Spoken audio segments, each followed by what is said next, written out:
It's time for the moment you've been waiting for. Da, da, da, da, da, da, da, da. Da, da, da, da, da, da, da, da, da, da, da, da, da, da, da. Da, da, da, da, da, da, da. Da, da, da, da, da, da, da, da, da, da, da, da, da. Da, da, da, da, da, da, da, da. Tsh, da, da, da, da, da, da, da, da, da, da, da, da. Di, da, di, di, da, di, di, da, da, da, da, da, da, da, da, da, da, da, da, da, da, da, da, da. Di, da, di, li, da, di, li, di, da. Di, da, di, li, di, da, di, li, da, di, li, da, di, li, da, di, li, da, di, li, da, di, da, di, da, di, di, da. Preparing the montage. What if Robert Downey Jr. is not playing Doctor Doom in Avengers Doomsday? Wouldn't it be the first time that Marvel Studios misdirects us from a true villain? Or how about faking us out in their movie trailers like Avengers Infinity War and Spider-Man No Way Home? Adding things in, editing things out. No, because you see, the Mandarin from Iron Man 3 sucked so much that they pretty much had to retcon it. Like, the biggest complaint I saw about Iron Man 3 when I saw it back in 2014 was the Mandarin. Whenever I talk to anyone about Iron Man 3, everyone says they never liked this guy's portrayal of the Mandarin after it's revealed that he is not the Mandarin. He's just the face of the operation. He's just an actor playing a part.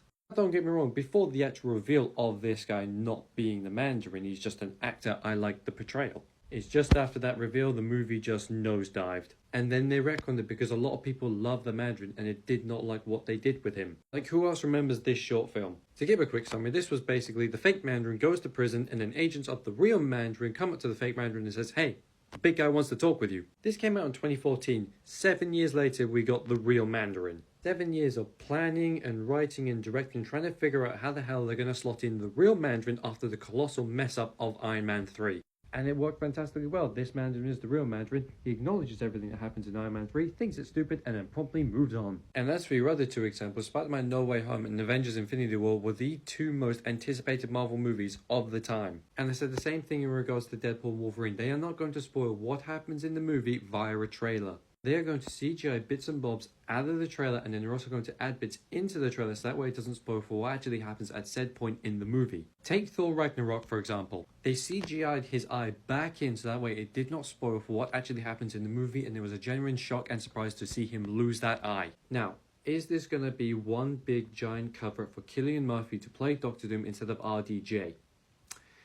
Maybe. I don't know about that one if I'm being honest with you, because it does seem very, very MCU to be, cover up such a massive reveal. However, I'm unsure if they would actually do that. Kind of sounds a lot like me in the sense of, was I completely hyperfixating on Doom after this reveal? Absolutely. And was I looking for Doctor Doom masks and cosplays? Absolutely. But did they actually buy anything? No. So we'll see if they'll actually do this, but as for your examples, no. This is no hate to the original creator at all, but I'm just voicing my honest opinions about this. You know what? No, I'm not done talking about Doctor Doom yet. Do you guys think that Doctor Doom's helmet should operate in the same way as Magneto's and Juggernaut's, except much more powerful? Reason being is that Doctor Doom is hell-bent on conquering the world. That is his main goal. And in order to do that successfully, he's going to have to take on pretty much every single superpowered being in the Marvel Universe. Good, bad, and in that little anti-hero grey area. And part of his big struggle trying to conquer the world would be fighting mutants. One, because of their endless array of superpowers, and two, their endless combination of superpowers. And mutants being, well, mutants and being treated like black people in the 1950s would probably not let this man rule over them. Especially Magneto and Charles, who are pretty much on both ends of the spectrum and both do not want, least of all Doctor Doom, to rule over mutants. So obviously, he would need to find the counter for most mutants. Now yes, most of them could be taken out with the collars. However, with more powerful mutants such as Magneto and Charles, he would need to implement extra measures. To counter Magneto, he just need to demagnetize all of his armor, and then also use his sorcery to prevent Magneto from using his electromagnetic waves on the rest of his body. With Charles, on the other hand, and every other telepath in the Marvel Universe, Doom just needs to protect his mind. And the best way to do that is with a helmet, as we have seen with Magneto and Juggernaut. And because Doom would be pretty much against every other mutant unless he teams up with Magneto, for example, every other telepath is going to go after him. And I do firmly believe that both Magneto and Juggernaut's helmets have a limit as to how much psychic damage they can take from other telepaths trying to invade their mind. And here's the thing, I can name 6 telepaths off the top of my head. Charles Xavier, Cassandra Nova, Jean Grey, Madeline Pryor, Emma Frost, and Psylocke. Telepathy, along with the likes of super speed, super strength, super durability, all seems to be a very common occurrence in mutants. So if all 6 of them tried to use their psychic powers against Magneto while he has his helmet on, I do believe that they could break through with enough time. The sheer force of 6 telepaths trying to break through Magneto's defenses would get there in the end. And Doom knows this, because I do not doubt for a second that there are more telepaths within the Marvel Universe who are also mutants. And Doom probably learned how to shield his mind from other telepaths from Magneto, and then used his mastery of science and sorcery to enhance the helmet tenfold, pretty much to the point where he could redirect and bounce that energy back at his attackers. And along with all the other science and sorcery shielding it and enhancing it and allowing it to do God knows what, Doom's helmet would be one of the most shielded and protected things in the Marvel Universe. I like how you said fair-ish considering the two opponents you have in this fight. On the one side you have an evil, weaker version of Superman with mommy issues and a superiority complex. And on the other side you have the physical representation of what America could be but what is currently not. But here's the thing, I think this fight could go either way. The only reason why I would say Captain America could win is if he could hit Homelander. Although, yes, Homelander is technically the more powerful one. However, just because he's more powerful does not mean he could win 100% of the time. At the end of the day, Captain America is the superior fighter by a fucking long shot. It's not even a debate. Captain America has been trained by some of the Marvel Universe's greatest fighters. Like, he outclasses Homelander in sheer skill alone. But because Homelander is so fast, that's where the trouble comes in. Like in comics, Homelander has been shown to be able to move at just over Mach 2 minimum. And what you got to remember as well is that super speed, specifically in the Marvel Universe, is an extreme rarity. Like just off the top of my head, I could only remember maybe like 2 characters that can move at incredible speeds like that being Quicksilver and Gladiator. Now yes, Iron Man could fly at Mach 2, however he's not zipping around like Homelander would be able to. So it would be extremely hard for Captain America to land a hit on Homelander. Now of course, his shield would also be an extreme lifesaver. Like, I don't care how hard Homelander hits that shield, whether he's punching it, whether he's screaming at it, or using his laser visions, or whatever. Homelander is not breaking that shield. But the other leg up that Cap has in tandem with his shield is being able to see faster. Pretty much meaning that Captain America's senses are like dialed up to 11. That includes his processing speed for what is happening in front of him. Meaning that Captain America is able to see the attack coming from Homelander, whether it being a punch or a kick or whatever, process that information of actually seeing it, actively acknowledge what that means, process it, and then come up with his next move, whether that be dodging out of the way to the left, to the right, ducking, blocking with his arms, blocking with his shield, coming in for a counterattack. He's able to process and do all of that 10 times faster than we are. Obviously that 10 times is a bit of an exaggeration, but you get the point. And because of Cap's training, I believe that he would be able to predict Homelander's movement. Because Homelander just kind of fights. There's not a lot of skill or technique behind his movements because of the fact his powers have led him to believe that he is invincible and better than everyone else. Meaning if someone like Captain America, who Homelander would definitely believe is weaker than him, that's going to piss him off and cause him to snap a little bit. Meaning chances are he's going to lash out, he's going to shout, and he's going to scream, and he's going to hit Cap as hard as he possibly can with every single punch. He's not going to hold back one tiny bit, and if Cap is able to hold out, I believe he could win. However, if Homelander is moving at like Mach 2 speeds, chances are Cap would probably lose. So you see what I mean by Captain America could win if he can hit Homelander. Okay, hear me out. In a one-on-one fight between Deadpool and Lobo, neither of them would win. The fight would end in such a stalemate where they quite literally use everything they have at their disposal. Like, they would use an entire planet's worth of bullets, of guns, of ammunition, of like literally anything they can grab, they would throw it at them and try to kill them that way. And it would get to the point where they would destroy an entire planet and look at each other like, so what do we do now? I mean, we've literally done everything. I mean, I tried to melt you down Terminator, so I mean, you just pricked your finger in that little rusty bit and an entirely new Lobo just grew out of that one drop of blood. That was pretty impressive, not gonna lie. The main man always comes back. I'm quite literally banned from the afterlife, so you can't even kill me even if you tried. Wow, yeah, banned from the afterlife. That's quite an impressive feat. I'm quite jealous, not gonna lie. Yeah, well, it's only a day's work for the main man. As the only member of my species who I may or may not have killed the rest of them. I mean, they should have been surprised. My name literally means he who devours your entrails and thoroughly enjoys it. Oh my god. Oh my god. I think I can. Can I have your autograph? You know what? I'll do it just for you because you asked so nicely. This is a fan favorite Spider-Man of a lot of people, Miguel O'Hara, Spider-Man 2099. Or more specifically, the Spider-Man from the year 2099. He's from the future. Now, before Miguel O'Hara became the Spider-Man of the year 2099, he was a researcher at a place called Alchemax, which is essentially another like Oscorp or Wayne Tech or Stark Industries, pretty much just like every other like cutting edge company. Now, during his time at Alchemax, Miguel became the head of his own department, being a very gifted scientist who mainly studied and was proficient in genetics. His main spark for this coming back from the idea that he always dreamed of recreating the original Spider-Man's DNA, Peter Parker. This is where things kind of take the turn for the worst. Enter a man called Tyler Stone, this being Alchemax's head honcho, aka Miguel's boss. And like every other boss at a multi-trillion-dollar company, this guy was not exactly the greatest. And in his case, he would try and get all of his employees addicted to a very addictive substance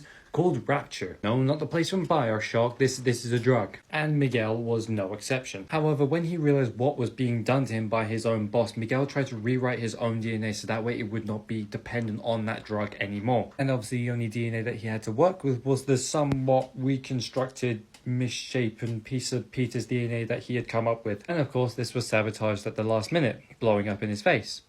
Literally.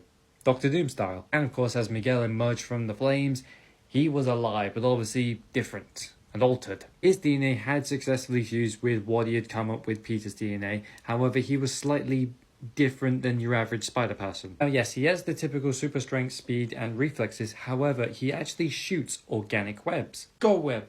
Tobey Maguire style. Along with the fact that Miguel doesn't actually stick to walls, instead he claws onto them. You see, Miguel actually has talons on the ends of his fingers and his toes that allow him to cling to walls rather than sticking to them. Along with the fact that Miguel actually has a set of like vampire-like fangs in his mouth as well, and those talons and fangs are also very, very poisonous, to the point where they could paralyze almost anyone. But the one major difference between Miguel and every other spider person is that Miguel does not have a spider sense. Now, yes, that sounds like a very big weakness on Miguel's end. However, his acrobatics, agility, and reflexes more than make up for that. One little cool thing to note as well is that Miguel's costume is actually a costume he made for a Day of the Dead concert. It's made from unstable molecules, which is just a fancy comic book way of saying this is how Spider-Man got his costume and why it's really hard to tear. Because the talons on the end of his fingers and on his toes would very easily cut through damn near any other fabric he put on his body. And that was Miguel O'Hara. If you want me to talk about any like specific spider people, please just leave a comment and I'll be happy to do so.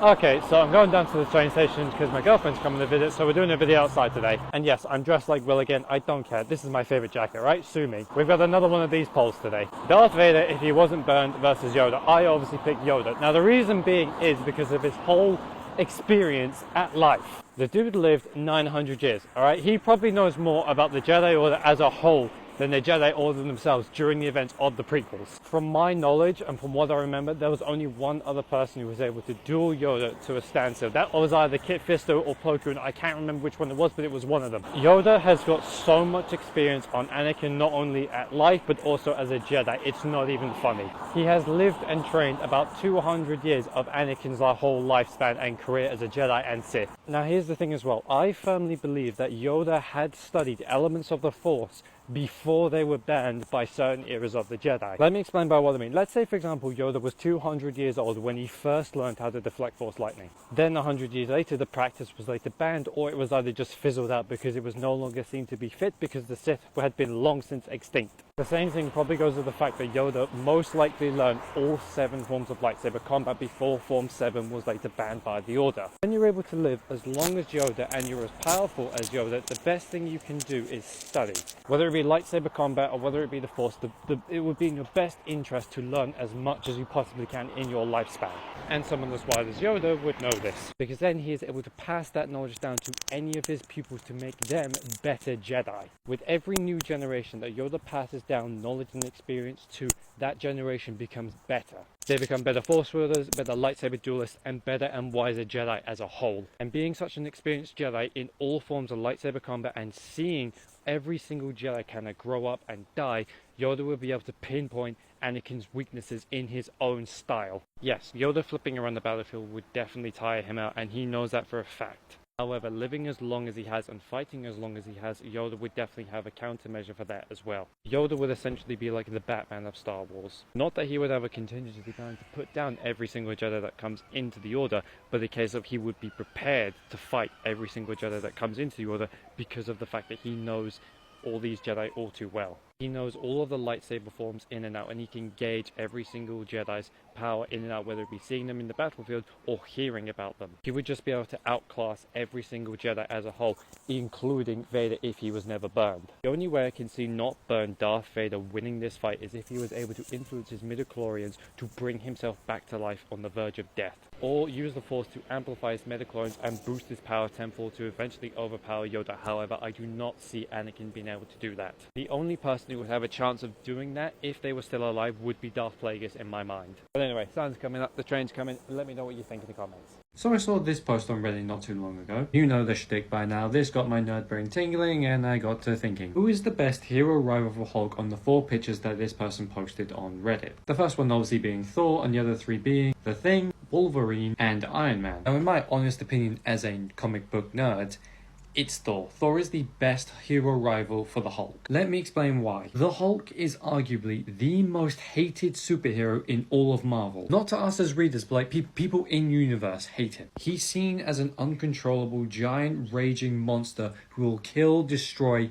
everything in his path with no differentiation over if it's a loved one or just a random ass stranger. He will just destroy. At the best of times, the military is always trying to hunt him down, and they put out a national state of emergency anytime he shows his face. Or even if there's a rumor that the Hulk may or may not be making its way to one of the states. Like, no matter how much good the Hulk does for the whole of Earth or the whole of the Marvel Universe, that hatred will follow him everywhere. At the best of times, the Hulk will be hated by the vast majority because of what he is. Thor, on the other hand, will be loved by the vast majority because of what he is. Because of the fact that Thor is a god, he is the god of thunder and lightning, people will automatically love him for that. Because of the fact that Thor has the title of god hanging over his head, that means that people will immediately think that this person is trustworthy, that this person will love everyone unconditionally. Their power is second to none. They fight for what is right, for truth and justice and love. The mighty Thor, god of thunder and lightning, has been shown time and time again that he will protect Earth,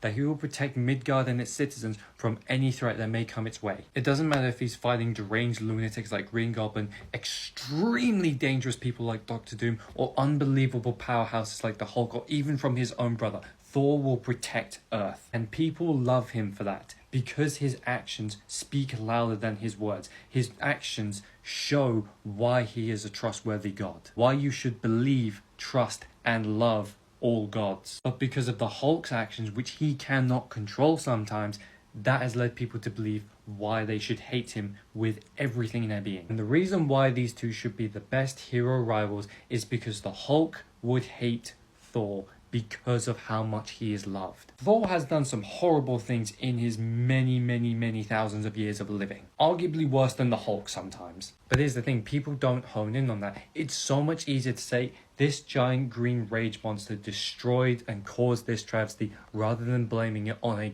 god. The mighty Thor would never destroy New York. He was trying to get the Hulk away from the city. Lord and behold, he was the one who was actually hypnotized and causing all of the damage. Hulk was the one trying to protect New York. Hulk is immediately hated by everyone when something goes wrong. Thor will automatically be loved because of his titles. And Hulk would hate that. He would not hate Thor as a person. He hates Thor because of the fact that people will automatically love him and not put him up to the same accountability as he would. It also helps with the fact that Thor can match Hulk's beat pace for pace. He is able to throw just as much damage as Hulk as he is able to receive. The two of them are able to go tit for tat time and time again. Anyway, let me know what you think about this in the comments. Okay, so I've just gotten in from work, which is why my hair is messy, and I have myself a coffee. And with my partner being here for the past couple of days, I have come up with a headcanon about one of her favourite superheroes and one of her favourite fictional husbands. One Remy LeBeau de Gambit. And it's about his most noticeable trait. No, not his chiseled jawline, his eyes. Y'all fuck anything these days.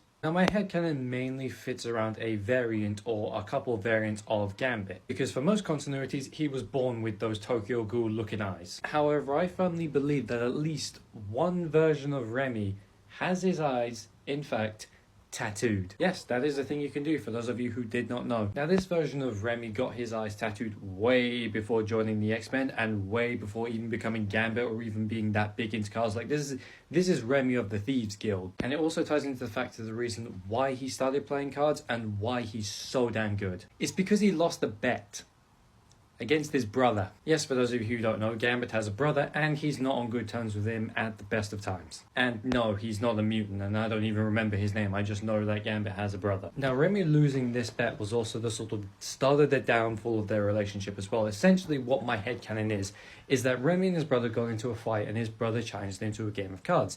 The winner would be able to pick the tattoo which the other person has to get and where. Now, obviously, them some pretty big stakes, and Remy ain't gonna back down from that. The man likes himself a challenge, what can I say? And obviously, Remy ended up losing. And so that people could not forget that Remy lost this bet, his brother decided to pick the most outlandish tattoo he could possibly think of. Now, yes, tattoos in general are pretty out there to begin with, most of all face tattoos.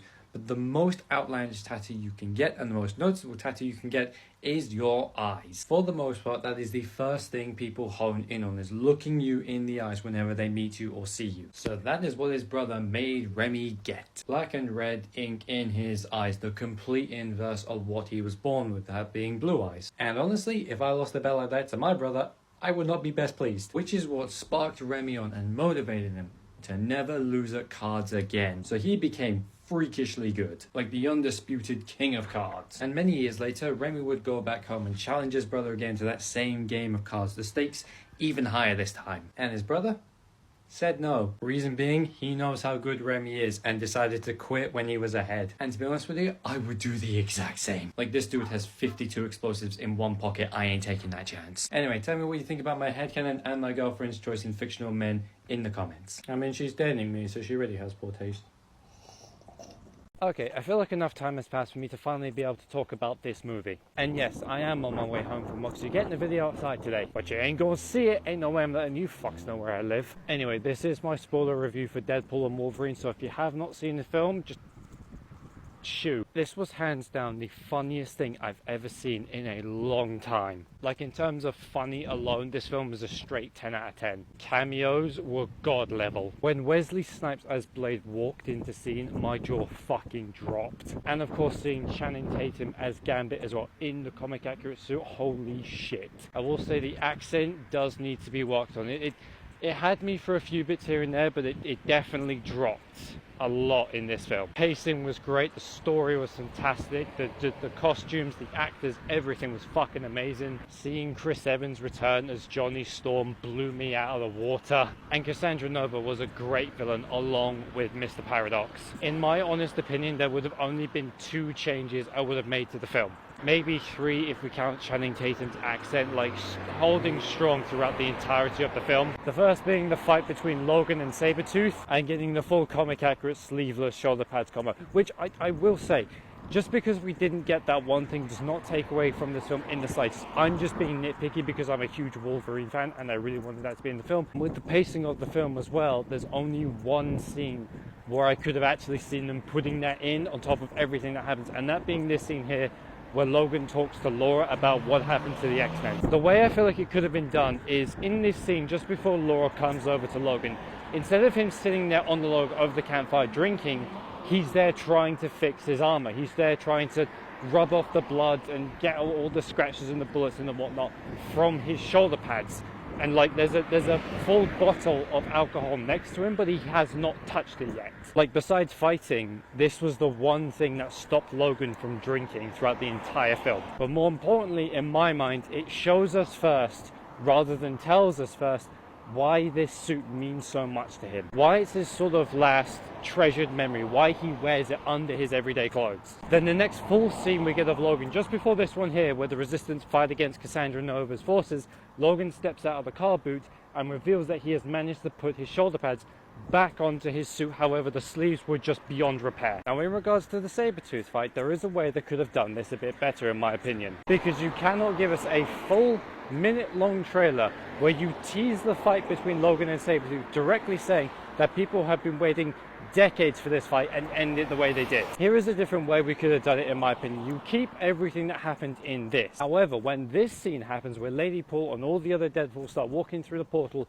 at the end of it, we see Sabretooth push his way to the front. Cassandra Nova, or the Deadpools, having found him and then reattached his head. However, he is beardless because he shaved all of it off because it was just covered in blood. And from there, pretty much everything keeps the same, where Logan puts on his cowl and then it's Wolverine and Deadpool versus Sabretooth and like 100 other variants of Deadpool. Now, it's not just like Deadpool versus 100 other Deadpools and Logan versus Sabretooth solely. They're constantly flip-flopping between the enemies, they're constantly aiding one another. It's a full bloody R-rated battle, right? And the best way to probably end that would be all the other variants of Deadpool go after Sabretooth because he tried to hurt Sugar Bear when he arrived on scene. Other than that, besides those 2 or 3 little nitpicks, the movie was absolutely fucking tremendous. I loved every single second of it. The actors, the costume design, the fucking music, everything was just on point. They nailed this one, boys. They fucking nailed it. Of course, that is only one of the coolest looking versions of Spider-Man I have ever seen. This is Spider-Man of Earth 11638, also known as the Ghost Spider. Now, contrary to his very Ghost Rider look, he has nothing to do with the Ghost Rider. Instead of a spirit of vengeance like Zarathos, he's actually filled with the repentant souls of those who had been sent to hell. Let me explain what happened. So this Spider-Man started off like any other Peter Parker Spider-Man. Was bitten by a radioactive spider, Uncle Ben was shot, and then went off to do superhero stuff. However, this version of Uncle Ben actually survived the gunshot and later discovered that Peter Parker was a superhero, and then he became the Spider. But instead of Uncle Ben seeing that his teachings were passed on to a good man, he instead saw dollar signs. Through Peter's acts as the Spider, he became rich and famous along with Uncle Ben, besting all of his rogues gallery and defeating the likes of Doctor Doom and Thanos. And yes, this is essentially his Batcave. However, Peter and Ben wanted more power, so they started targeting Spider-Man from other universes. Essentially, they built a trans-dimensional portal, taking other Peter Parkers from their universe, bringing it into the Spider's universe, where they would then drain them of their life force and their power directly into Peter, granting him more strength. And of course, they eventually ended up targeting Peter Parker of Earth 616, the main Marvel universe. They gained 616 Peter's trust by allowing him to bond with Uncle Ben of this universe, and even allowed him to pose as the Spider, because the Spider in this universe is a well-respected, famous hero. However, 616 Peter would later discover why he was brought to this universe, obviously so the Spider could drain him of his life force and his power. But just before the Spider and Uncle Ben was able to drain 616 Peter of his life force and power, Peter managed to connect with this Peter's humanity, convincing him to stop what he was doing. However, Uncle Ben of this universe didn't like the idea of the rich and famous Peter going down the good path. So he tried to use the life and energy sucking draining device on 616 Peter. However, the Spider pushed him out of the way at the last second, getting hit with that device and ending up in a comatose-like state. In the meantime, 616 Peter assumed the role of the Spider, trying to right the wrongs that he had committed in this world. All the while, the Spider's soul ended up in hell, tormented for the sins that he had committed against God knows how many other Spider-Men. However, Bruce Banner, the Sorcerer Supreme of this world, managed to bring the Spider soul back to Earth and allowing him to fix the trans-dimensional portal that brought Peter to this world, where he then repented for his sins that he had committed to 616 Peter, saying that he wanted to fix everything that he had done, exclaiming that he had been filled with repentant souls from hell, transforming him into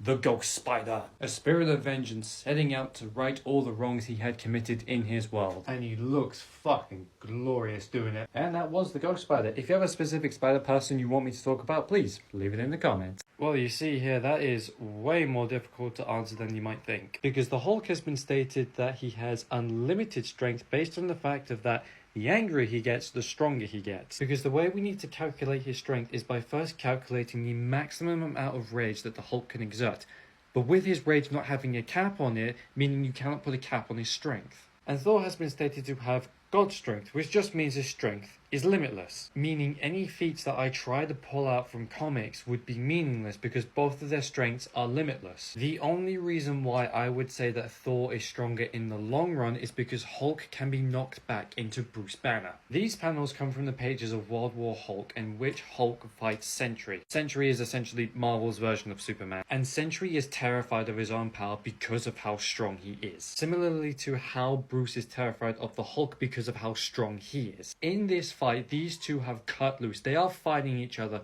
with everything they have in them, and every single punch is destroying New York in the process. Ripples and tremors can be felt across the planet, and both of them get knocked back into their depowered human forms. Essentially what was happening is that Hulk hit Sentry so hard that he was not able to keep himself in his superpowered form, and Sentry was hitting Hulk so hard that he was not able to stay angry enough to stay in control, forcing them both back into their depowered forms. Thor does not have that weakness. For the most part, Thor does not have two forms. Yes, I know some of you are screaming Donald Blake at me right now. However, for the most part, Thor is just Thor. He does not have Donald Blake and Thor. It's just him. Now, yes, if Thor was still merged with Donald Blake and a fight like this broke out between them, then Hulk would be forced back into Bruce Banner and Thor would be forced back into Donald Blake. However, as far as I'm aware, Thor is not currently merged with Donald Blake at the minute in comics. So to answer your question, if it's just a pure contest of who can lift more, then it's even. If it's a fight between Thor and Hulk and Thor is merged with Donald Blake, then it's even. However, if he's not merged with Donald Blake, then I'd have to say Thor. I really like this question, if I'm being honest with you, because it's kind of tough to answer, and as you said, it could go either way. However, I think it slightly leans more towards mutants. My reasoning for that being is that a random ass person will have a much more likely chance of coming across a mutant or coming into contact with a mutant than any of the Hulks, whether they realize that person is a mutant or not. And there will be so many more mainstream headlines about mutants than the Hulks. And that's because the Jolly Green Giant, the Hulk, is not solely based in New York. He is constantly going around the world, whether that be on his own accord or going on missions across the world or in deep space, meaning there could be months on end where New York does not see the Jolly Green Giant. However, it'll be a daily occurrence of people coming into contact or seeing things about mutants. There will be Friends of Humanity protests and riots in the streets, or even just like barging through into, I don't know, a diner or something like that and assaulting mutants. There will be news headlines, there will be social media trending pages of mutants discovering their powers at the worst of times. A celebrity or a political figure could be outed as a mutant and that would spread across the entire world. And let's not forget about the Brotherhood of Mutants and their almost terrorist acts. Along with mutants who are genuinely bad people who go out and commit murders, assault, theft, R-word, nonsense, all that stuff. And obviously all it takes is one bad egg to spoil the rest. Obviously I'm talking about worst case scenario here, but if a random ass human picked up a paper and read a headline that said a mutant committed a horrific atrocity against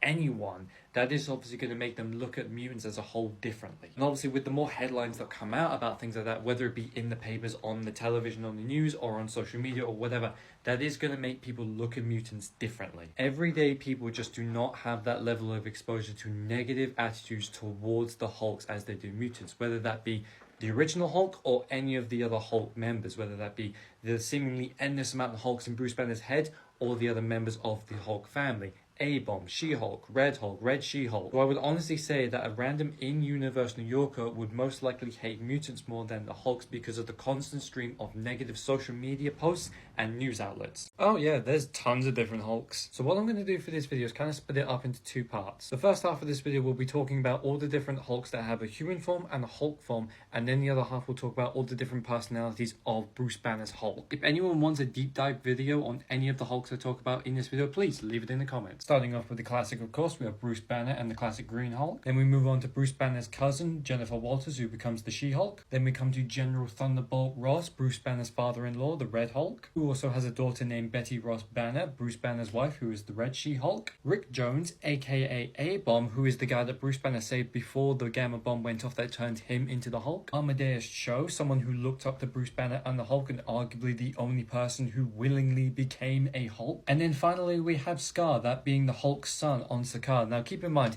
Scar is the only person who doesn't have a human form because he's just a Hulk. There's no like alternate personalities whatsoever to him. Now, moving on to the different personalities of Bruce Banner's Hulk. I'm going to do rapid fire for this because there's so damn many. So, from the top, we have Grey Hulk / Joe Fixit, Savage Hulk, Minus Hulk, Devil Hulk, Merch Hulk / Professional Hulk, Mushroom Hulk, Guilt Hulk, Green Scar, World Breaker, Dot Green, Gull / Sad Hulk, I don't know how to pronounce the first bit, Hammer Hulk, One Below O Hulk, and Titan Hulk. The only reason why I didn't mention Zombie Hulk in there is because that's from Marvel Zombies. I'm trying to talk about all the mainline personalities of the Hulk. Have I missed any of the other Hulks? Probably. However, I hope that helped regardless. He was more so an enforcer, but yeah, essentially he was a gangster. So for those of you who don't know, Joe Fixit, aka Grey Hulk, is one of the many different personalities of Bruce Banner's Hulk. Now originally, Grey Hulk was supposed to be the Hulk as we know him today. However, because there was a problem with printing the ink, he turned out more of like a green color, and they explained that as,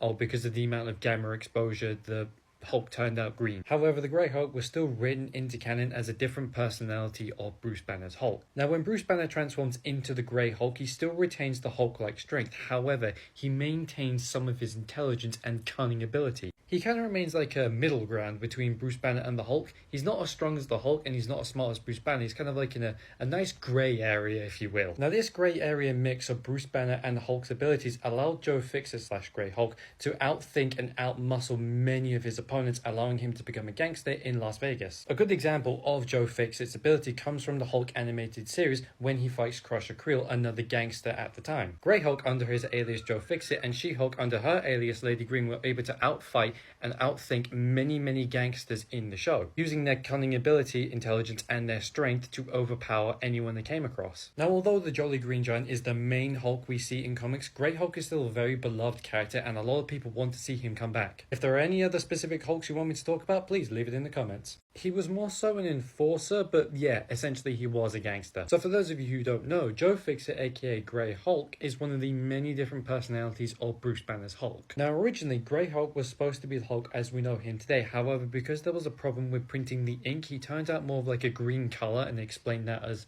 oh, because of the amount of gamma exposure, the Hulk turned out green. However, the Grey Hulk was still written into canon as a different personality of Bruce Banner's Hulk. Now, when Bruce Banner transforms into the Grey Hulk, he still retains the Hulk-like strength. However, he maintains some of his intelligence and cunning ability. He kind of remains like a middle ground between Bruce Banner and the Hulk. He's not as strong as the Hulk, and he's not as smart as Bruce Banner. He's kind of like in a nice grey area, if you will. Now, this grey area mix of Bruce Banner and the Hulk's abilities allowed Joe Fixer / Grey Hulk to outthink and outmuscle many of his opponents, allowing him to become a gangster in Las Vegas. A good example of Joe Fixit's ability comes from the Hulk animated series when he fights Crusher Creel, another gangster at the time. Grey Hulk under his alias Joe Fixit and She-Hulk under her alias Lady Green were able to outfight and outthink many gangsters in the show, using their cunning ability, intelligence, and their strength to overpower anyone they came across. Now, although the Jolly Green Giant is the main Hulk we see in comics, Grey Hulk is still a very beloved character and a lot of people want to see him come back. If there are any other specific Hulks you want me to talk about, please leave it in the comments. Okay, so I dropped my partner back off at the train station and now I'm heading home. I've had a great time helping her over, she had a great time with me, and all is good. Apologies for the background noise, it's really loud and a lot of people are heading home as well.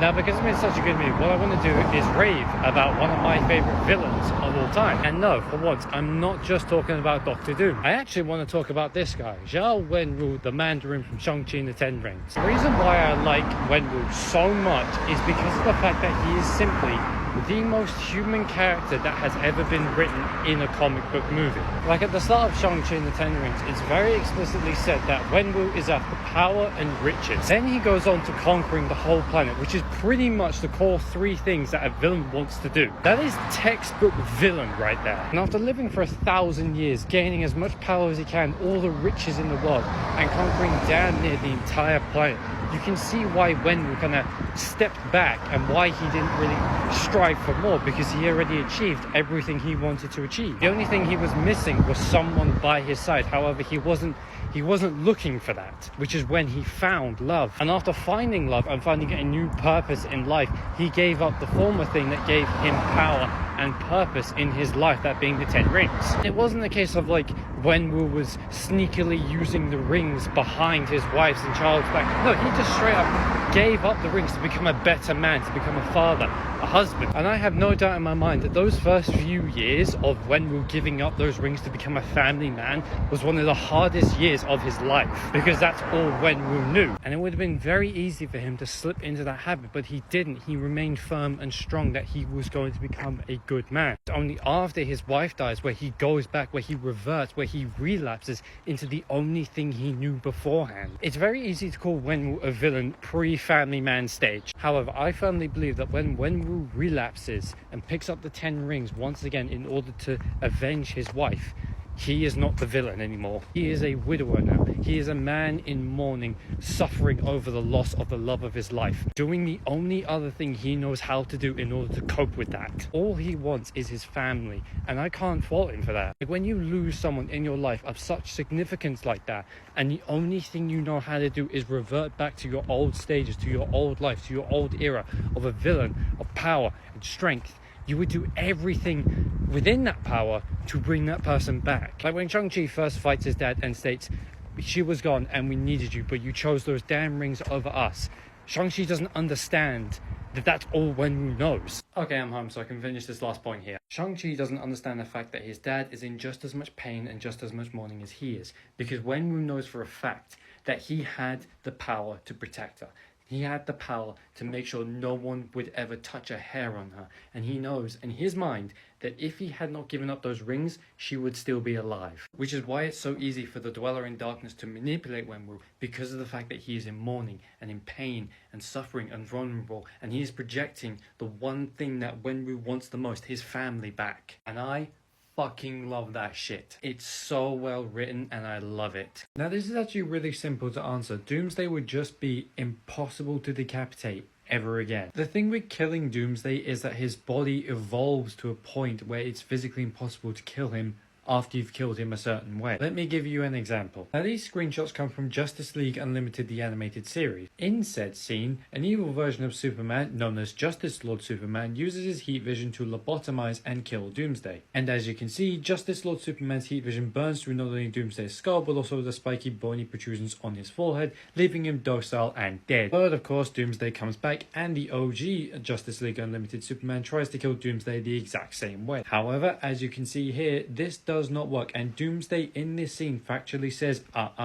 can't kill me the same way twice. Meaning we know for a fact that this did in fact kill Doomsday. What exactly happens between here and here is that Doomsday's body evolves to a point where it's physically impossible for heat vision to burn through not only his skull, but also the bony protrusions on his forehead. Now, yes, we can see here that the heat vision does manage to burn its way through a little bit, however, not to the point where it's able to come into contact with Doomsday's brain. Now, with Doomsday being decapitated, it doesn't matter what Doomsday was decapitated with or by the means in which he was decapitated, that neck bone will evolve to a point where it's physically impossible for Doomsday to ever be decapitated ever again. Not to mention his muscles, his nerves, everything on his neck, that would all evolve to a point where it's impossible to decapitate him again. Anyway, I hope that helped. So I'm of the firm belief that being a content creator to any degree is a great pleasure, and one of the greatest pleasures about that is being able to help out smaller people. Whether that be people who feel small because of things that have happened in their personal life or are happening in their personal life but need an escape from reality, smaller content creators on this app or any other app who also deserve their praise, and smaller businesses who also deserve so much more praise than they have. And today, I'm doing two of those things. So for any long-time viewers of this page, you might know that I wear this necklace a lot in my videos. This is a weathered version of Lord Draken's Power Coin published by Boom Comics from the Power Ranger comics, and yes, it is in fact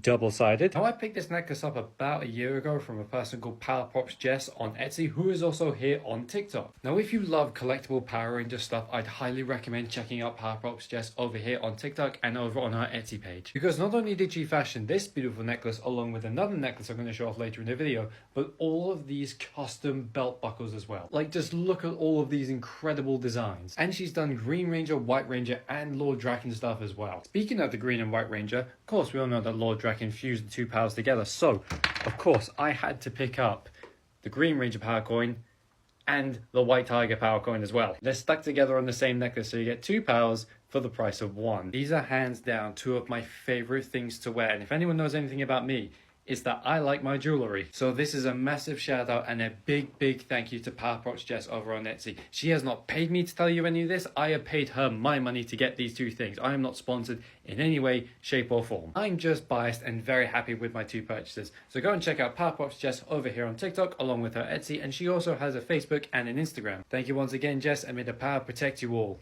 Now, I don't really have an all-around favourite version of Spider-Man because it all depends on which one I'm hyperfixating on. Like, if I watch any of the Tobey Maguire films, I'm going to be hyperfixating on him. If I watch an Andrew Garfield film, I'm going to be hyperfixating on him. But if I had to pick purely from nostalgia purposes, I would either say Tobey Maguire or Spider-Man from the late 90s TV show. As for the most dangerous version of Spider-Man, that goes to the Goblin Spider, my friend. Who is the Goblin Spider, I hear you asking? Well, He's essentially Marvel's version of Batman Who Laughs. And this is main 616 Peter as well. This isn't an alternate version. This is mainline comics Peter. Basically what ended up happening is that Norman Osborn wanted to become a good guy and managed to remove all of the sins of the Green Goblin from himself. And by extension, removing the Green Goblin personality from his head. Which was then placed into the Goblin Queen. And she was like, nah, I don't want any of that shit. So then Kraven the Hunter and the Goblin Queen did a ritual which removed all of the sins of the Green Goblin and placed them into a spear in an attempt to kind of put it back where it belongs, back in Norman. Now Norman Osborn and Peter Parker at this point in time were both good guys and they were working alongside one another. So of course when Kraven tried to stab Norman with this cursed spear that had all of the Goblin sins into it,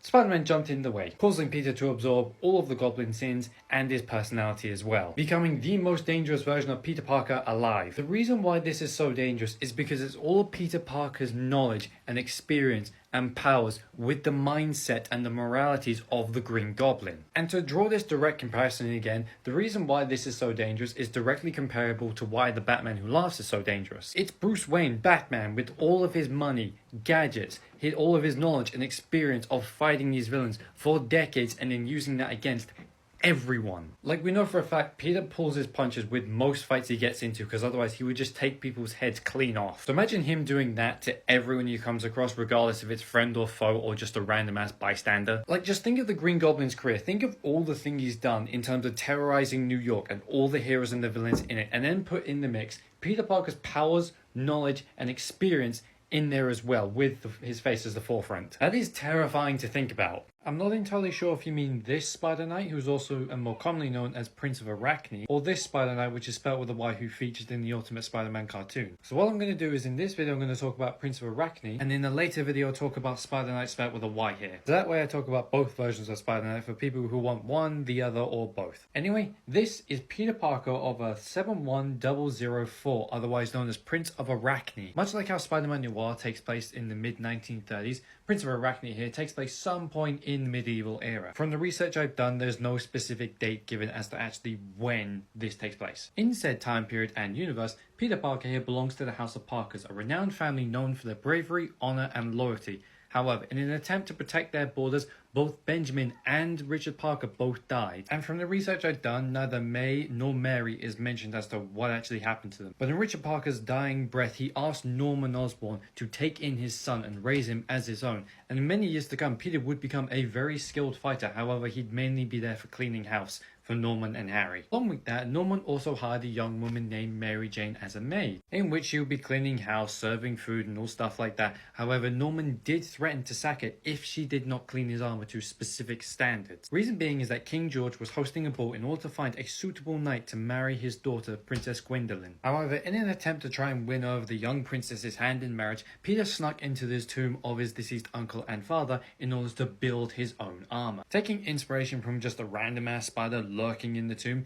Peter painted the armor bright red with a web pattern all across it and even included the spider on the front as well. It's important to note here that Prince of Arachne has no powers whatsoever, he's just a knight. And a pretty cool looking one of that, you cannot deny. Fast forwarding to the night of the ball, in typical Peter Parker fashion, he showed up late. Which I guess kind of worked out in his favour considering he was the last person to arrive and everyone's eyes were on him. And as Peter introduced himself as the Prince of Arachne, Gwendolyn immediately took a liking to him, for they danced for hours into the night and bonded all throughout it. And yes, Gwendolyn did in fact offer Peter to marry her. However, seeing the time, Peter realized he had to race home, but Gwendolyn managed to snag away one of his braces just before he ran off. Furious with this young mysterious knight coming in and stripping away all their hopes and dreams of marriage, Harry and Norman tried to find a way to go and kill Prince of Arachne. Shortly they realized the identity of the Prince of Arachne was in fact Peter, and they snagged away his other brace and then raced off to the castle to try and prove that it was Harry who was in fact the Prince of Arachne. Peter following in hot pursuit as per Mary Jane's request. However, when Harry and Norman both arrived at the castle, they realized that King George and Gwendolyn had both set it in their minds that Peter was going to become the prince. Furious with this revelation, Norman tried to attack the king and the princess, however was stopped by Peter at the very last minute,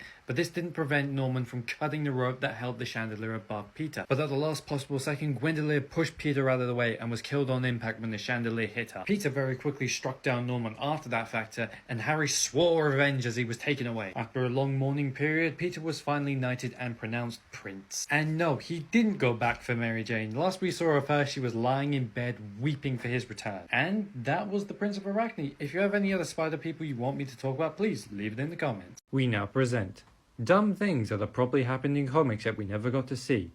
Part Jean Grey's Resurrection. Again.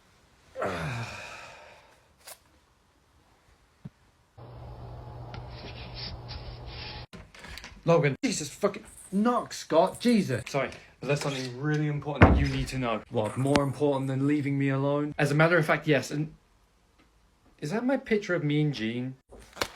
No. Anyway, it doesn't matter. Anyway, Jean is back. She's alive. What do you mean Jean's alive? We buried her like last week for the 16th time. 15th, actually. This is the 16th time she's come back to life. Oh yeah, like that's so much better, Summers. It is, but the circumstances are not great. The Phoenix Force has resurrected and we need to go now. No. Great, I'll see you in the jet. The fuck you mean no? It means no. I'm not going. I'm not doing this again.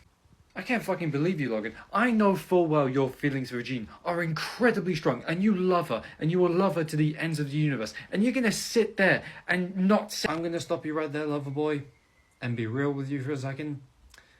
I'm tired of killing Jeannie. Did you just call her Jeannie? Firstly, shut up. Secondly, you will never speak of that ever again. And thirdly, you said it yourself. This is the 15th time we buried Jeannie and the 16th time she's come back to life. I can't keep killing her in my head. I don't care how many times we have to bury her. I don't care how many times she comes back to life. She needs saving. 15 times we've had to bury Jean. 15 times I've had to bury her in my head. 15 times I've had to bury my feelings for her, and that's just the times where I thought she was dead. Logan, I understand what you're going through, but quite frankly, you don't. So what I suggest you do is you go out there, you kill your wife, and then you come back here. I'll hook you up with a stiff drink, and then Emma will fuck you. How about that? I hate how tempted I am to take that offer. Listen, your only other option is that Emma will hook you up with a stiff drink and I'll fuck you. And that's if Jean doesn't kill you first, so pick your poison, Boy Scout. Okay, fine, I'll be back in like an hour or so. Is that for the drink or the sex, asshole? Go get her, Boy Scout. Did you just hold me up to Scott? Get out of my head, Emma! So as every gamer and geek knows at this point, Marvel is back in Fortnite. I never thought I'd be talking about stuff like this on my page, let alone Fortnite. However, there's a very good reason why I want to talk about this. Because people are just now realizing how powerful my man Doctor Doom really is. Like, for non-comic fans out there, I'm going to say it straight up, this man is busted. Like, his power level is broken beyond belief. Like, his main enemies, that being the Fantastic Four, he could one-shot all four of them at the same time if he really wanted to. The reason why he doesn't is because the writers purposefully have to nerf him in more or less every single story he's in. Unless there is a specific event in comics where the villains have to win, this man has to be nerfed. Like, my For You page is just riddled with people like freaking out about how powerful he really is and showing some of the feats. That being people just showing off all of his trophies. From this image alone, you can clearly see the amount of people that Doom has toppled alone. Like, the Human Torch's heart fuels his fireplace. His throne is the dismembered thing's body. Mr. Fantastic has been turned into a ball and said ball moves. Sue Storm is locked in a glass cabinet and arguably is maybe still alive. Magneto's head was blown wide open. The Silver Surfer's dead with his board broken in half. Thanos got fucked. That amulet was ripped away from Doctor Strange's cold dead corpse. Doom stole Namor's seal horn after probably boiling him alive. Galactus was arguably the only person who stood a chance against Doom. And I know there's another case like this one that has Moon Knight's crescent dart in there, along with a big old painting of Doom that seems to indicate the fact that he also toppled Iron Man and Thor. However, I cannot find a picture of those two for the love of God. So at the very least, Doom has either killed, butchered, or imprisoned 13 different superpowered individuals on his own. I'm surprised he doesn't have like Wolverine's skull mounted on the wall somewhere in a Predator-like fashion. Like, this would be Doom every Wednesday if he was enough. And it ties back to what I said in the video like ages ago. In that video, I talked about how the reason why I believe that Doom has such a tendency to lose godlike cosmic power at the worst of times is because of the fact that if he did not, the stories with him in it would become boring because he would just win. Now, although I firmly stand behind that statement, I think a more accurate statement for base level Doom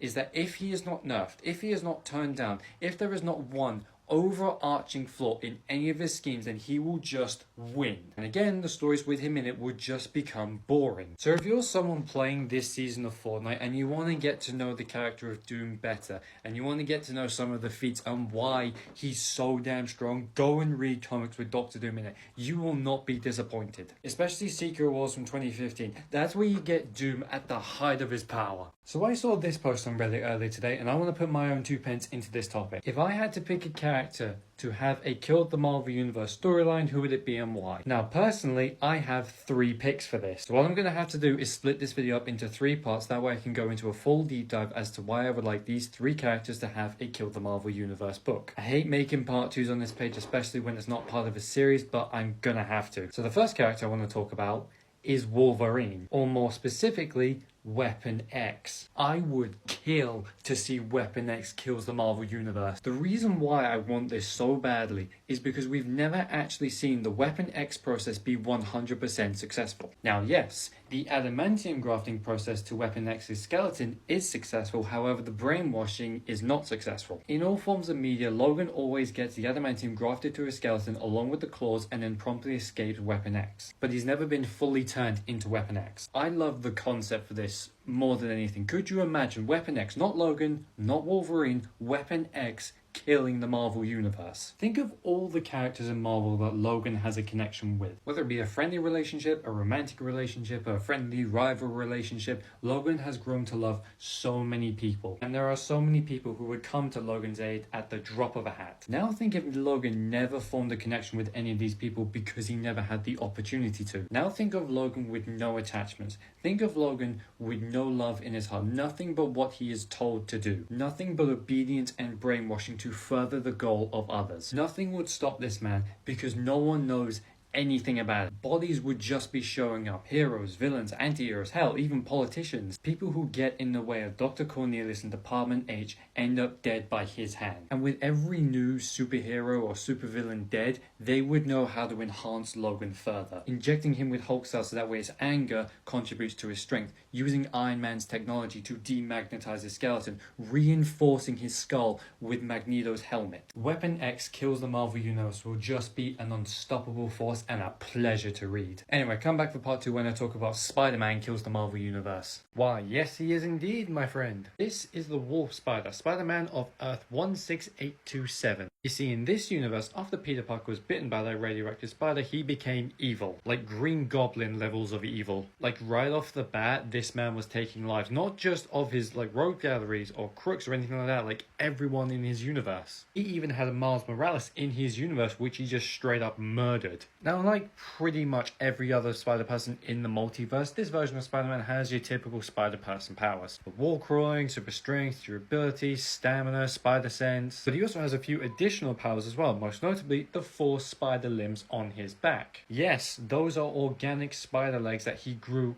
after being bitten. But he also has a minor healing factor. Now, it's not a crazy level healing factor like Wolverine or Deadpool, for example. It just allows him to heal faster than your average human. Along with that, he also has the ability to siphon off life force when he had a piece of the Siege Purgilus. Now, for anyone who saw my last Spider-Man deep dive, that name should be ringing a bell, where I talked about the Siege Purgilus, a device which essentially allowed the Marvel's ultimate version of Green Goblin to travel through the multiverse, where he was gaining a bunch of different Spider-Person's DNA to enhance himself. Now, in the big climactic battle where all the Spider people who had their DNA stolen came to the Marvel's Ultimate Universe in order to help Marvel's Ultimate Spider-Man defeat the Green Goblin, that version of Spider-Man destroyed the Siege Purgilus and caused shards of it to scatter across the multiverse. One of those pieces ending up in the Wolf Spider's universe. Now, the Wolf Spider here believed himself to be the only Peter Parker and the only Spider-Man. However, when he discovered that shattered piece of the Siege Purgilus, he discovered that there was an endless amount of spider people. Now, because the Wolf Spider was the villain of his own Earth with no hero to stop him, he decided that he was going to conquer every other Earth that had a spider person in it. Using that shattered piece of the Siege Purgilus, Spider-Wolf discovered that he was able to siphon off the life force of any other spider person he came into contact with,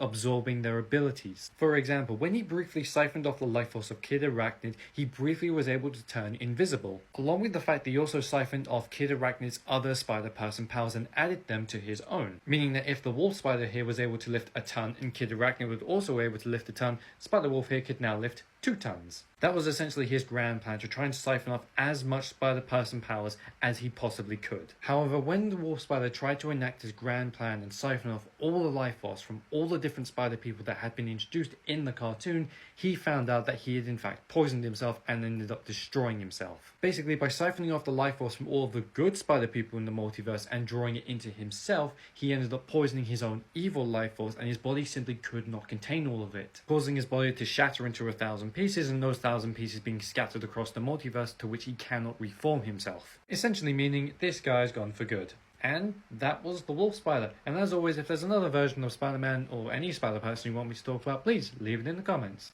Firstly, thank you so much for the compliment, that means so much to me. Secondly, it's called Comic Con, short for comic convention. And thirdly, you want cosplay stuff, you're gonna get cosplay stuff. Now, unfortunately, I don't have the time to get into some of the outfits that I own. Reason being is I've got to go out later and adult. So what I'm gonna do is show you some pictures and who the characters are that I'm cosplaying. This was the first cosplay I ever did, my Rebirth Red Hood cosplay, and the very first outfit I ever went to a convention in as well. I went to Dublin Comic Con in this almost 2 years ago and had an absolute fucking blast. I met a load of other Red Hoods, scored a pretty big fucking haul as well, and a lot of this stuff you can actually see in the background of my videos as well. And just to put the cherry on top, this was actually the first con where I met my partner as well. Granted, we weren't dating at the time, however, it was still lovely to meet her. I went both Saturday and Sunday, met loads of people, and had shitloads of fun. This was the next cosplay I did, which is like a makeshift Spider-Man, if you will. Ignore my cat, Freddy, I just wanted to hold him in the picture. Essentially, I just bought a really good Spider-Man mask based off of the PS4 Spider-Man game, and then just like added shit from my wardrobe. And this is now like my Spider-Man OC. I remember when I first made a video about this outfit, and then someone commented a random string of numbers, and we just agreed that that's the universe he's from. I also did Ghostface for Halloween last year, President Loki, the Outlaw version of Red Hood, and the Prince of Gotham version of Red Hood as well. Granted, those last 3 outfits I have not worn to a convention yet, however, I would absolutely love to. As for cosplays that are in the works, I'm obviously going to get Wolverine done. I'm unsure if I want to do the Astonishing outfit first, or his outfit from Deadpool and Wolverine. I also really want to do a 501st Clone Trooper. Like, I have the clone flight suit here as well. I've got the bottoms just in the wardrobe as well, so all I need to do is just find like the armor. And anytime I put on my Red Hood Rebirth outfit again, what I'm probably going to do is use this top, because I think it looks way better with the turtleneck. And there's so many more cosplays as well that I want to do, but I just don't have anything like bought for them yet or made for them yet. One cosplay I've been talking about getting done for ages is actually the White Dino Thunder Ranger from Power Rangers Dino Thunder. Yes, I'm 22 and I want to cosplay a Power Ranger. I don't care. When I do finish any cosplays, you guys will obviously be the first people to know, and then I will milk it for content. Yeah, let me know which cosplay you want me to get done first. Your 3 options are Wolverine, whether that be the Astonishing suit or his suit from Deadpool and Wolverine, a 501st Clone Trooper, or the White Dino Thunder Ranger from Power Rangers Dino Thunder. My bank account is gonna fucking kill me. Well, there you bunch of nerds. This is a part 2 to me talking about which characters I'd like to have a Kill the Marvel Universe book. Last video we talked about Wolverine, or more specifically Weapon X, and in this video I'm going to be talking about Spider-Man. The reason why I want a Spider-Man Kills the Marvel Universe so badly is because of the simple fact that this man is terrifying. Now let's just run through his power set real quick. He's able to cling and climb onto any surface. It could be completely flat and completely frictionless, and he can still scale it. He has a 6th sense which literally tells him, hey, there's danger coming your way, fucking move. Bouncing off of that, his reflexes are almost unparalleled. He has super strength, super speed, super durability, basically your superhuman like starter pack. He also has a minor healing factor, which yes, is not as crazy as like Deadpool, Wolverines or Sabretooths, but it still allows him to heal faster than your average human. And it's pretty common knowledge that Spider-Man could kill every single member of his rogues gallery if he really wanted to. Not to mention as well, Peter Parker is just a fucking genius. The dude's intelligence is on par with the likes of Reed Richards, Hank Pym, Tony Stark, Doctor Doom. And for the most part, this guy's written as a fucking teenager. Meaning, from the ages of like 15 to 18 years old, Peter Parker is on par intelligence-wise with people who are like 10 to 20 years older than him. And he's constantly hanging around these people as well. He's constantly getting into fights with Doctor Doom in the comics, hanging around Avengers Mansion or Avengers Tower with Ant-Man and Iron Man, going to the Baxter Building to talk to Reed Richards. He could very well use all the intelligence he has gained from whether it be fighting Doctor Doom or working alongside Mr. Fantastic, Ant-Man and Iron Man, and then use that against all of them. And as stated before, Peter could very well easily just take the heads off of Ant-Man and Iron Man, considering the fact they have no powers. Now, it'd be far more difficult for Spider-Man to take Doctor Doom's head off, considering his armor and his magic and all different protections like that. And it'd be damn near impossible for Spider-Man to take Mr. Fantastic's head off, considering his elasticity. However, if we take a page out of Dark Old Spider-Man, for example, Instead of just straight up killing Reed Richards, we can instead put him inside Spider-Man's web fluid. This Spider-Man subjected Reed Richards to a fate worse than death. Instead of just straight up killing him because he was far more useful to him alive, he just stuck him inside his web fluid and then spun him around the entirety of New York to hold it all together. Meaning Reed is being stretched out and pulled apart at every single part of his body anytime Spider-Man shoots a web. Now yes, Reed is still technically alive, however I can still count this as an example of Peter using Reed Richards and his technology against others. Because of Reed's elasticity, he's pretty much unstabbable and unbreakable, meaning that Spider-Man's webs would technically be unstabbable and unbreakable. The webs would just bend and indent as to whatever's trying to stab it. And let's not forget about the black suit. You think Spider-Man's going to go down the evil path without even attempting to enslave Venom? No, he's not. And yes, I did say enslave Venom. What I think that this version of Spider-Man would do in the Kill the Marvel Universe book would be try to enslave Venom, use him for his own gain. Instead of the symbiote controlling him, he's the one who controls the symbiote type deal. Like he uses some neural inhibitor thing to like make sure that Peter's mind is the dominant one and it completely controls Venom or any other symbiote he decides to bond to himself. Like Peter could very well bond pretty much every symbiote to himself and then just make sure using that neural inhibitor thing that he is the dominant personality.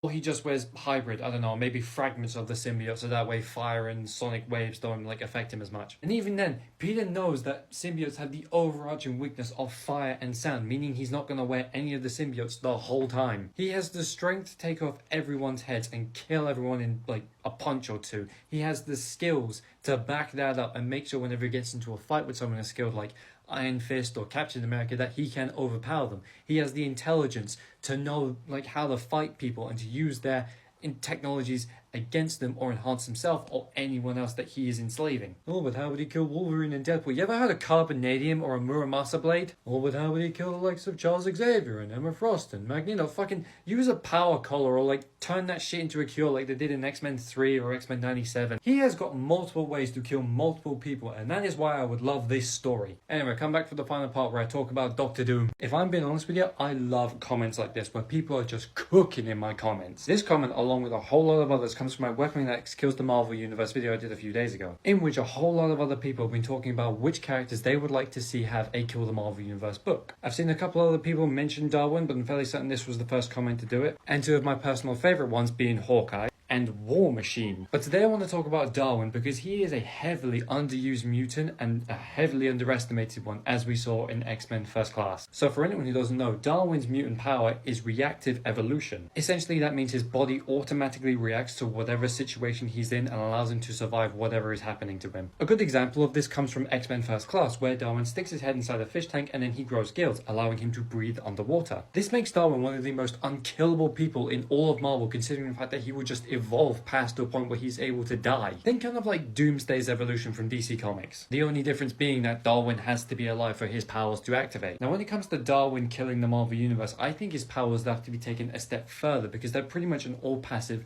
all defensive power. Like his powers are essentially like an Uno reverse card for his own death and there's not much attack power behind it, meaning he's just pretty much unkillable. Almost unkillable. However, I still think that this would be a really good book to read and an absolute pleasure to read at that. But anyway, let me know what you think about Darwin Kills the Marvel Universe in the comments and thank you for your comment which inspired this video. Can do, my friend. This is Lyra, Hulk's daughter from Earth 8009. Her father obviously being the Incredible Hulk and her mother being a woman named Thundra. Thundra is from the 23rd century where women rule the world under the United Sisterhood Empire. Now Thundra is originally from Earth 715 and has explicitly been shown to travel to Earth 616 and stay there, so I'm assuming that the events that happen on Earth 715 also take place on Earth 8009. Those events being because of a biological and chemical warfare, it left 95% of women across the entire world sterile. This left the remaining fertile 5% of women to seize political power and then essentially systemize oppressing men, leaving women as the dominant power of the world and men being only bred as servants. This also extending to them being bred as breeding stock for the remaining 5% of fertile women, which is probably the situation that other Hulk-like beings such as Hulk, A-Bomb, Red Hulk, Abomination all would have found themselves in. Lyra, as mentioned, being Hulk's daughter, having the strength of both of her parents and being trained by the elite of the Sisterhood, allowed Lyra to grow up to be a fierce warrior. And because of this, she has all of your typical Hulk person powers with one major exception. The angrier Lyra gets, the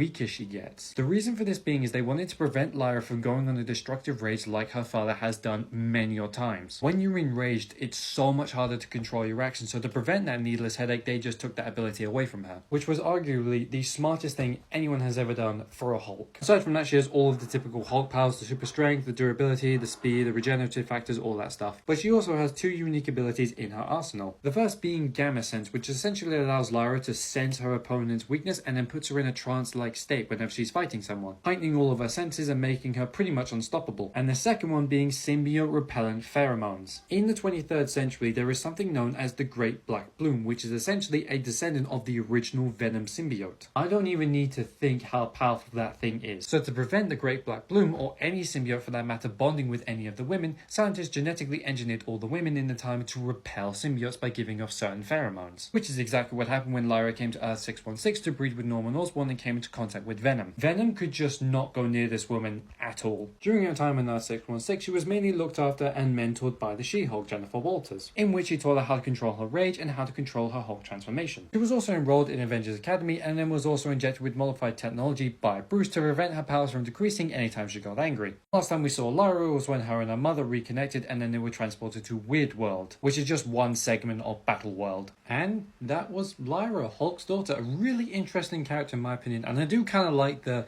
flip-flop of anytime she grows angry, she gets weaker. It's really well done in my opinion. But if there is any other Hulk people you want me to talk about, please leave it in the comments.